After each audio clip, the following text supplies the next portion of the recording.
Christophe Vaussire, bonjour. Bonjour. Vous êtes directeur commercial chez Pavatex. Est-ce que vous pouvez nous rappeler plutôt qui est Pavatex? Alors Pavatex est une entreprise d'origine suisse qui existe depuis les années 30, avec 2 sites industriels basés en Suisse historiquement. Depuis quelques mois, Pavatex a investi en France à travers un nouveau site de production basé à Golbey, près d'Épinal dans les Vosges, pour compléter sa gamme de produits et surtout développer l'isolation sur un marché naissant et en plein développement. Alors, on va revenir rapidement sur le site dans les Vosges. C'est pour inonder le marché français? Pas uniquement. L'usine des Vosges est dédiée à servir aussi les marchés européens et au-delà. Le choix du site des Vosges est très simple. Une filière locale qui est en place et qui est bien développée au niveau du bois, à travers des résineux que sont le sapin blanc et l'épicéa.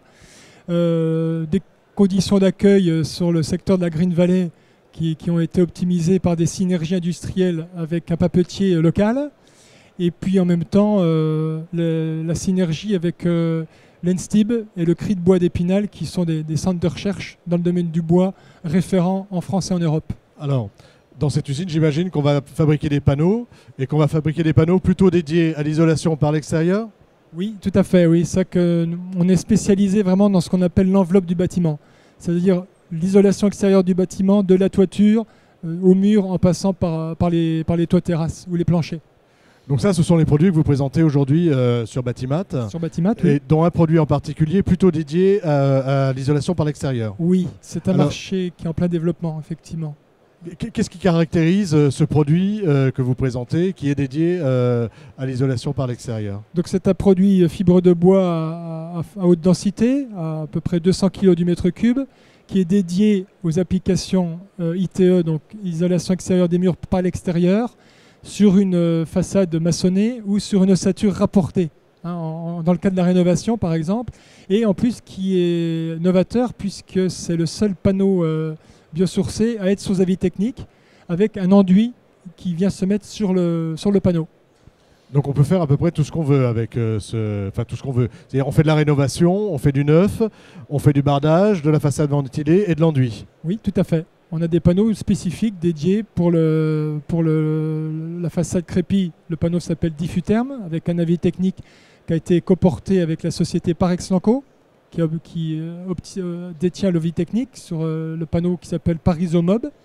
Et puis également d'autres produits en façade ventilée qui, pour certains, sont déjà repris dans le DTU 31.2 français.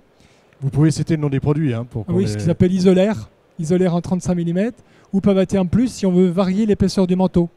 Parce que ce qui est intéressant, notamment dans la construction bois, ou dans l'ossature rapportée sur maçonnerie, c'est que vous pouvez travailler sur des sections d'ossature standardisées, telles qu'elles existent en France depuis plusieurs années, et puis épaissir le manteau extérieur selon la performance globale qu'on veut obtenir, soit en crédit d'impôt prêt à taux zéro, soit en RT 2012, ou en BBC et Finergie, ou alors en BIPOS en maison passive.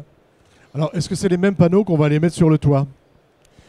La plupart du temps, oui, pour optimiser et puis simplifier aussi le travail de l'applicateur, du poseur, qu'il soit charpentier ou façadier, c'est de pouvoir utiliser les produits de façade, par exemple pour les parties ventilées, sur la toiture avant la couverture.